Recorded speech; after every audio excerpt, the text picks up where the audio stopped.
بسم اللہ الرحمن الرحیم۔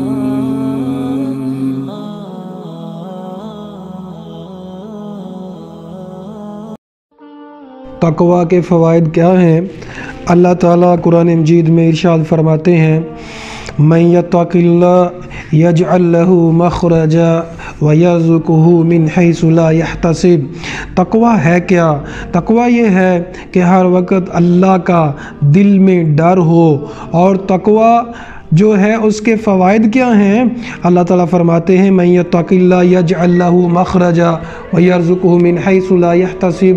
جو اللہ کا ڈر پیدا کرے گا، جو تقوی اختیار کرے گا، اللہ تعالیٰ اس کو رزق عطا فرمائے گا، وہاں سے رزق عطا فرمائے گا جہاں سے اس کا گمان بھی نہیں ہوگا کہ اس کو یہاں سے رزق مل سکتا تھا۔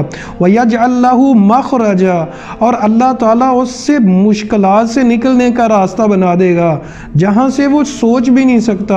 اللہ تعالیٰ تقوی اختیار کرنے والوں سے محبت کرتا ہے۔ رمضان کا مقصد تقوی ہے، دین کا مقصد تقوی ہے، عزیز سامعین قرآن کا مقصد تقوی ہے، انسانیت کے آنے کا مقصد تقوی ہے۔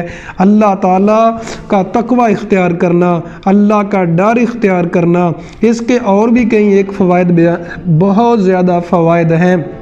یوسف علیہ السلام کے بھائیوں نے جب ظلم کیا اور یوسف علیہ السلام نے صبر کیا اور اللہ تعالیٰ نے یوسف علیہ السلام کو غلامی سے بادشاہ بنا دیا، تو انہوں نے کہا اِنَّهُ مَن يَتَّقِ وَيَصْبِرْ فَإِنَّ اللَّهَ لَا يُضِيعُ أَجْرَ الْمُحْسِنِينَ۔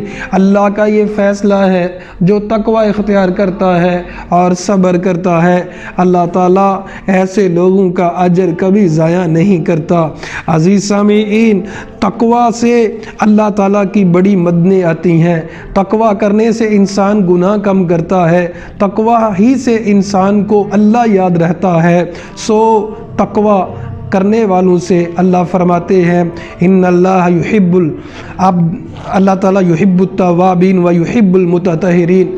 اللہ تقوی اختیار کرنے والوں سے محبت کرتا ہے، اور نبی کریم صلی اللہ علیہ وسلم نے فرمایا ان اللہ یحب العبد التقی الغنی الخفی۔ اللہ تو ایسے بندے سے پیار کرتا ہے جس کے دل میں اللہ کا ڈر ہے، جو لوگوں سے لاپرواہ ہے اور جو خفیہ طریقے سے رہتا ہے، جس کو شان و شوکت کا شوق نہیں ہوتا، جس کو شہرت کا شوق نہیں ہوتا۔ عزیز سامعین، اگر اللہ کی محبت چاہیے تو تقوی اختیار کریے، رزق میں برکت چاہیے تو تقوی اختیار کریں۔ اللہ سے دعا ہے اللہ ہمیں عمل کرنے کی توفیق عطا فرمائے۔